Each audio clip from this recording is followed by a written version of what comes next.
Welcome to the Legally Speaking podcast. I'm your host, Rob Hanna. This week, I'm delighted to be joined by Tom Harding. Tom is a partner at Osborne Clarke, specialising in digital regulation, e-commerce and consumer law. Tom has previous in-house experience working in the BBC's litigation team. He was head of the television broadcasting and Photographic Performance Limited and has sat on the DMA's Social Media Council. Before becoming a lawyer, Tom was a world-leading DJ, travelling the globe and reaching a top spot in Holland for his DJ work. So, a very big welcome, Tom. What an intro. Thanks, Rob. I know, I don't get to say those types of introductions every day. So we're really excited to have you on the show and talk through all your amazing achievements and legal experience, of course. But we do have a customary icebreaker question on the Legally Speaking podcast. So on the scale of 1 to 10, 10 being very real, how real would you rate the hit series Suits in terms of its reality on the scale of 1 to 10? Okay. So do you know what? I've never actually seen Suits, so I can't give you a rating, Rob, I'm afraid. But you know, lots of people do ask me, in fact, is Suits like what you do? And I have to say, I don't know, because I've never actually I've never watched it. Maybe I'm a bit older. Zero, and we move on. So don't. I think that's right. Yeah. So let's start at the beginning, because this is going to be interesting. Tell us a bit about your family background and upbringing first. Family background upbringing. So yes, grew up in Bristol, and let's say grew up there. My dad is a financial advisor. Mum's a speech therapist. Grew up in there. Went to school in Bristol, and then went up to university up in Nottingham. So that's and then I live in Bath now, so I've ended up back where I sort of grew up. But that's how it all started. Good stuff. And before you became a lawyer, which we're definitely going to talk about, you were a professional DJ for many years. Talk us through it.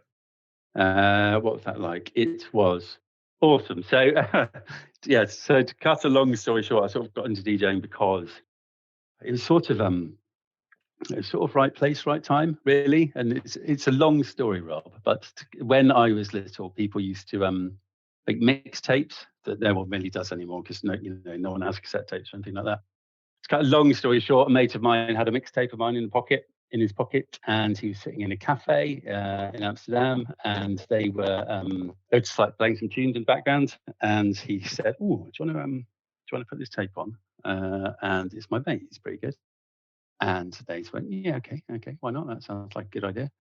And did that. Turns out it was proper like right place, right time. And turns out that the guys who ran the cafe were planning on putting on a club night, and they said, "Oh, we like this guy. Who is he?" And my mate, to his credit, just lied through his teeth, basically, and just said, this is my mate. He's really good. He's really hot, upcoming DJ, that sort of thing. And I mean, in reality, I'd only ever played at the local sixth form ball when I was about 18 or something like that. But they sort of bought the story and flew me over to Holland, played in the club, and to cut a long story short, the club got really successful, and so did the festival they ran, and it sort of went from there. And it was amazing. I used to absolutely adore it, because fundamentally you got paid to play records, which I just do anyway. Do you know what I mean? I always love music. So you get paid to play records, fly around the world, see some amazing places, and what's not to like about that, really. So I used to love it. Right with you on that. And do you have a particular highlight from your time as a DJ?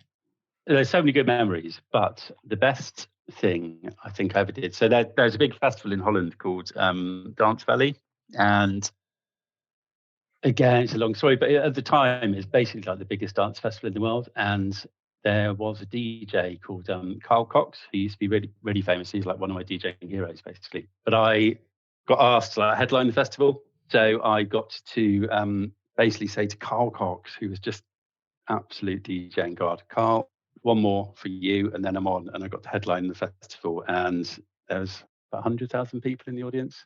Absolutely amazing. Whenever I'm having a stressful day, I think back to that to that moment because it is just brilliant. That is fantastic. Yeah. 100,000 people. So what was the song or the tune then? What was the one where they all went mental for? Or what was the one, your go-to track at the time that was forever keeping the party going? The go-to track is probably relatively obscure unless you're into hard dance, because that was my bag. Unless you're into hard dance, you probably won't know it, but it's called Nightingale by DJ Mindex, which is probably on YouTube somewhere if people want to listen to it. But that's my favourite sort of hard dance tune of all time. That was the last tune I played, and it was the roar of the crowd was just amazing, absolutely amazing.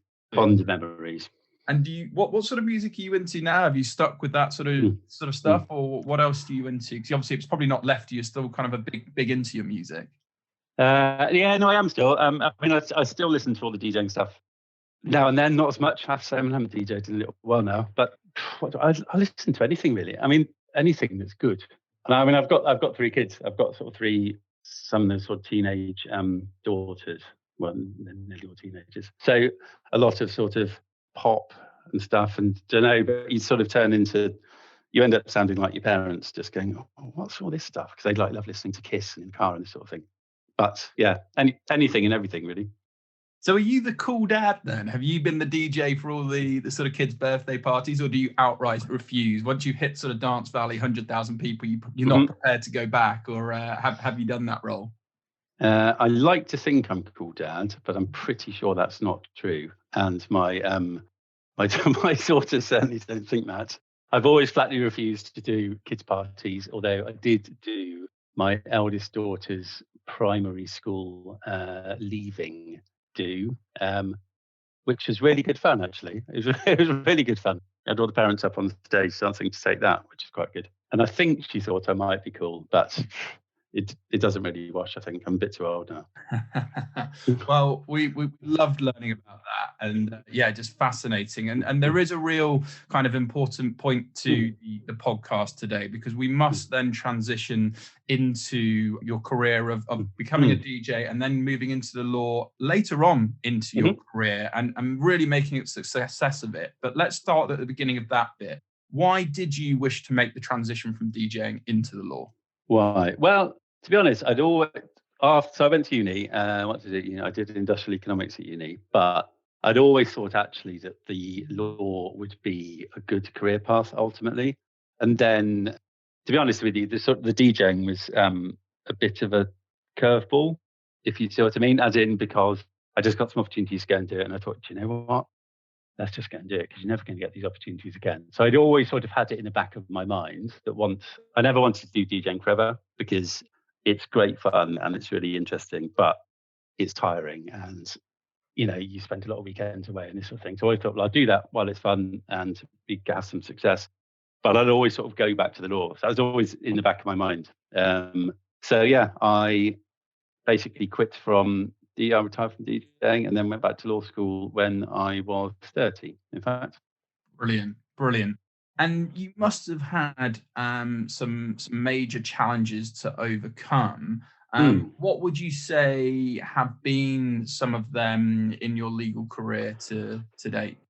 The first thing, I suppose, was actually trying to get training contracts and trying to get sort of into the profession. So, because I think, at the time, you have something called like the milk round, where you just apply to loads of different firms. And I sent out, 32 applications. I think it was something like that. And just got flatly refused, in fact, from 30 firms. They just wrote back going, no. I think they sort of look at your background, they look at your CV and just think, I'm not sure. Generally, this isn't the sort of background that fits the mold of the people that we wanted in the professions. So that was challenge number one, really, actually, just getting in there, because I think, there's a lot of, at the time, there's lots of screening of applications, and, I had the grades and that was okay, but it didn't sort of wash. So that was certainly challenge number one. And I think, the other challenge from, to be blunt, I suppose, is going from DJing, which is a pretty sort of, a very different profession, let's say, to the law. And, and sort of transitioning to that sort of mindset of going back to school and being in that sort of professional environment and, those sort of challenges. So it was a couple, really. Okay, and since then, you've made a real success of the law because you're now a partner at Osborne Mm-hmm. Clarke.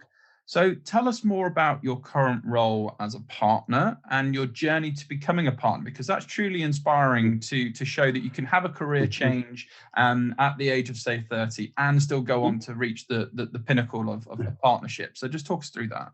Do you know, I'm a firm believer in career changes later on in life. The law is perfectly doable. And we get various candidates at AC actually that sort of come and think, I always think actually, if you've had a past career, that's a really good thing because you just have different experiences and you have a lot. Yes, you may not know the law per se, but you can just bring a lot to the party in terms of dealing with people, dealing with situations, and you can apply that. And I always think, it's a really good thing. But at the moment, I retrained when I was 30, started my training contract when I was 32.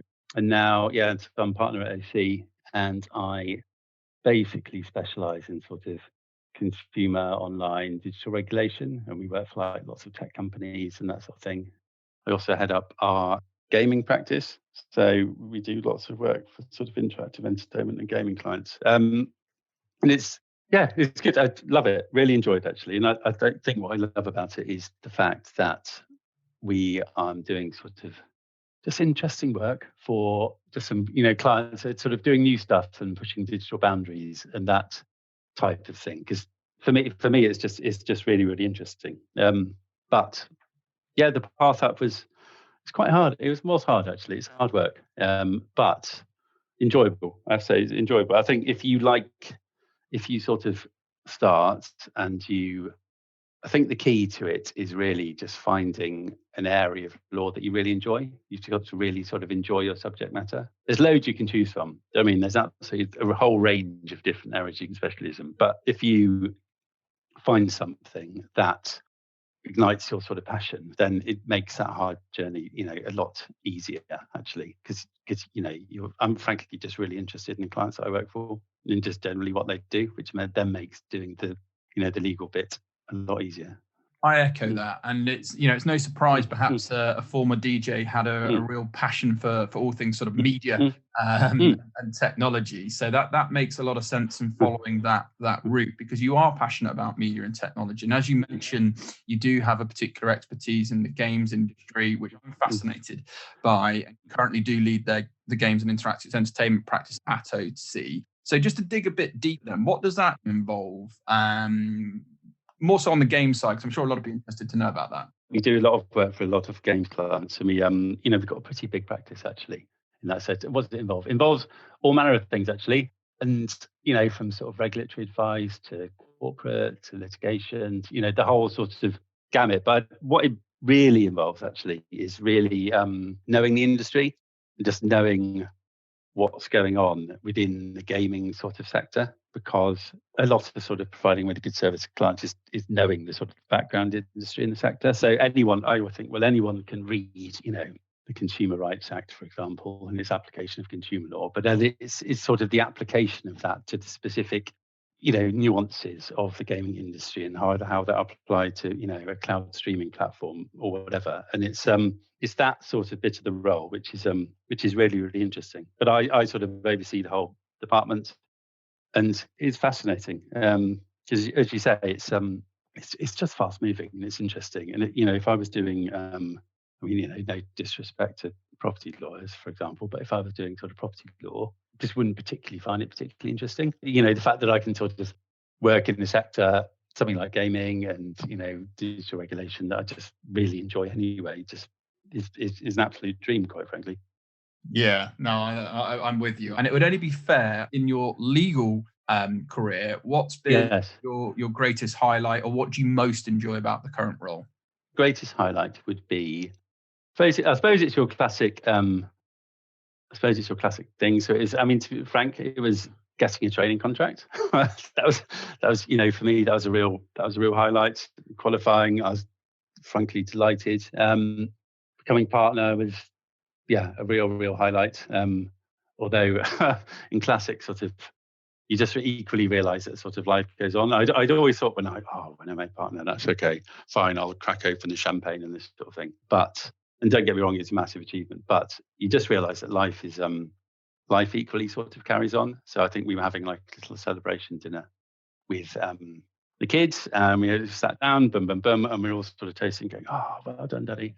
That's great. You've made partner." And literally at the point we were saying, "Oh, well done. That's great," my middle daughter managed to choke on a bit of pizza that she was eating, and and my wife had to get up and give her the Heimlich maneuver. And you just, generally, you just realise it's all sorts of relative, but you just realise that life is equally sometimes more important than the achievements. But that was that, and yeah, what do I enjoy most about it? Do you know what I genuinely love? I love the bit of law that I do. If I wasn't doing law, I would still be involved, I think, in the sort of tech, media, that sort of industry as well. So I genuinely find my sort of clients' problems and issues and business strategies that they're dealing with just really fascinating. So it's just really enjoyable working in that space. What some of our listeners would be really keen to know, if you were to kind of give one piece of advice, maybe someone is coming to the end of their sporting career, or someone's a DJ, or maybe someone's done something a bit different. Is there any mistakes you made as part of your career change that you would say avoid, or any one piece of key advice you would say, look, this is going to help you make that change? I would say just have confidence in what your previous career can offer in terms of like the skills that you can transfer into the law, let's say. Because I suppose when I was DJing, I was thinking, well, okay, I'm not sure really what this adds, to sort of going to a legal career. But then you sort of break it down, you think, well, hold on, what I've actually done is I've gone round and I have lots of different clients as a DJ, and I meet lots of people, and it's all about sort of relationships and getting on with people. And you're actually like running a mini business as well. So you sort of, I think, and at the time I didn't really appreciate the value of transferring some of those skills. So I would say that, and if you're a sports person, you think, well, I'm sure you're very focused and determined and disciplined, and there's always, I think, something you can bring to the party in terms of like a legal career, which is really important. And we, obviously we get people who've got second career changes, and they typically do really well. Actually, they do really well because it's all experience. It may be in a completely different field, but you're just bringing experience. Bringing experience to your client relationships and the way you go about things. So don't think that your previous career, if you wouldn't add and be actually really attractive to an employer, because I think it's really important. And the more people you get from diverse backgrounds and different career paths is really important actually to the profession as a whole. Yeah, right with you. And thanks so much for sharing that. We must march on because another thing that I'm passionate about as well is, yes, London, it's the city of London is great, but there are so many other great cities in the UK and beyond doing so much amazing work. So for you, how do you find working in Bristol, to compare your experiences working in places like London? I love it. So we've got offices in London, Reading, and Bristol, and I live in Bath. So I sort of tend to split my time between Bristol when we were going to the office, but split my time between sort of Bristol and London. And personally, there shouldn't really be much of a difference. So what I think about brilliant actually, and especially with more remote working and in these particularly sort of troubling times, people can just work from home and people are more flexible as to where they can work from. But for me, it's great because I can sit in Bath, but equally do work for just super, super top international clients. Do you know what I mean? And the location of where I sit is pretty agnostic, really. So I think that's changed quite a lot actually. I think when I sort of started I trained at Volkswagen, as was then up in London in the start of 2006. And then I think, it was more that really London was the place to be in terms of, servicing those sort of clients. But as time has gone on, a lot easier for people to be in completely different locations. And you just get a bit more location agnostic about it, which is great. So, for me personally, it's really the best of both worlds because I live in sort of a place and nice surroundings which I really like, but can still continue to do the sort of really sort of high end work that I really enjoy. Yeah. People, particularly, in the current climate, are probably Mm. thinking, I've got to get into London, or I've got to do London, or whatever. And that's not necessarily the case. Of course, London is fantastic. But I Yeah, do yeah. encourage people to think outside the box, or, if they do live, in a reasonably big city where there is access to lots of good law firms, or even some of the local firms, do consider them. And I guess that Yes, nicely leads us absolutely. on to another topic that you're very passionate about, which is social mobility. Yes. And I know that's something you're actively involved with at OC, but what Mm. does this mean to you?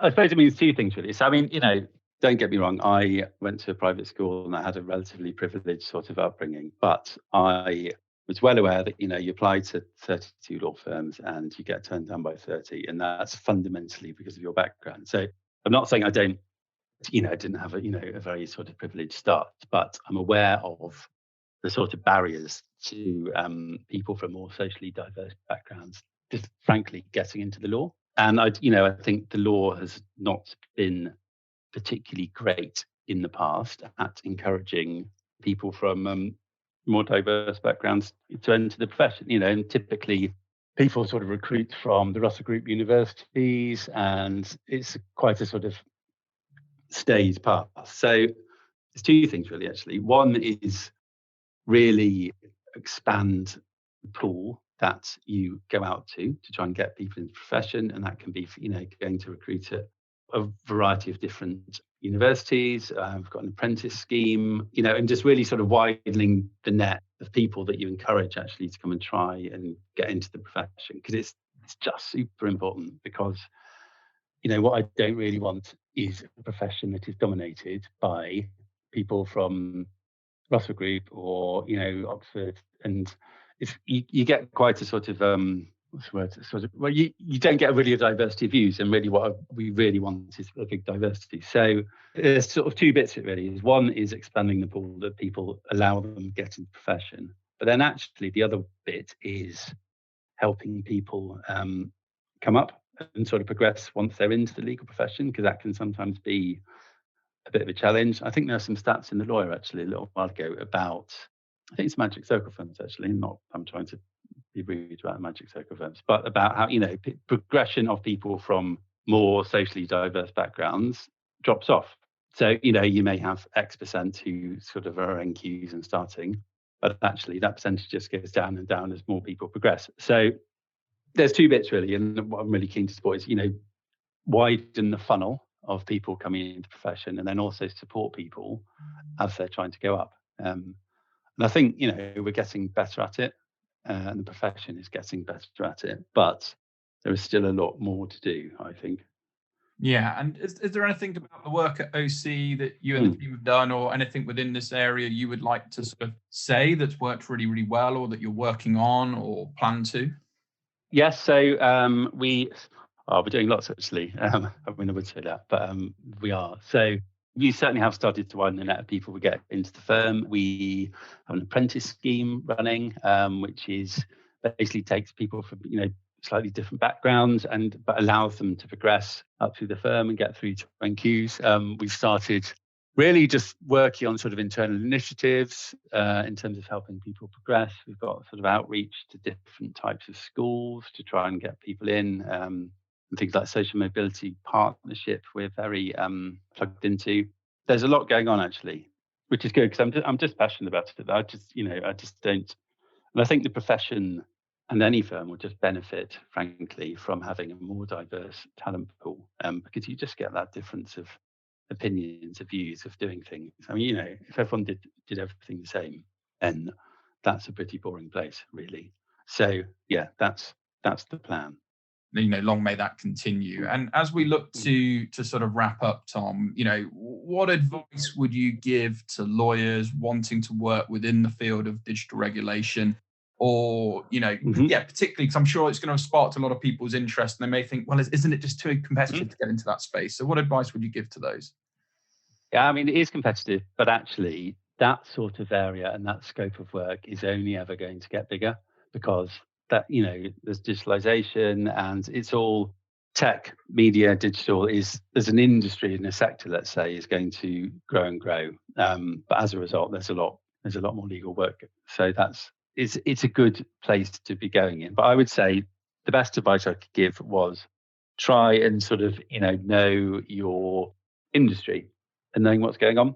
So when we sort of interview people and talking about, looking at candidates, things, it's all about, I don't expect you to know the law, particularly, for starting, because really, why would you? But, if you have an industry, an understanding of what's going on, what company X or company Y is up to, or if you can sort of demonstrate that interest and the passion sort of in the sector, then that is really the best starting point you can possibly have, actually. And that, they're the sort of people who think, great, okay, we're happy for you to come and work for us.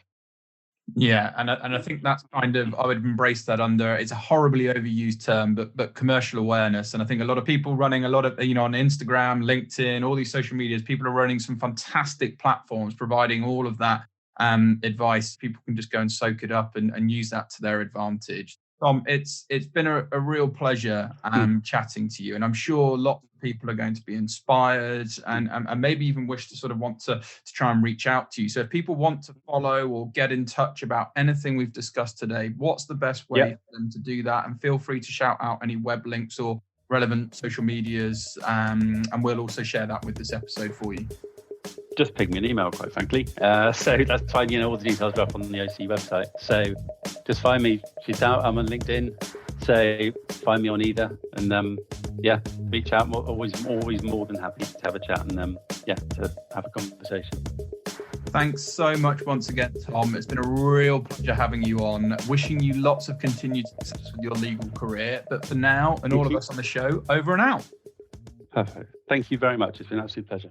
Thank you for listening to this episode of the Legally Speaking podcast. If you enjoyed the show and want to help support us, remember to leave us a rating and review on Apple iTunes. You can also support the show and gain exclusive benefits, bonus content, and much more by signing up to our Patreon page, which is www.patreon.com/Legally Speaking Podcast. Thanks for listening.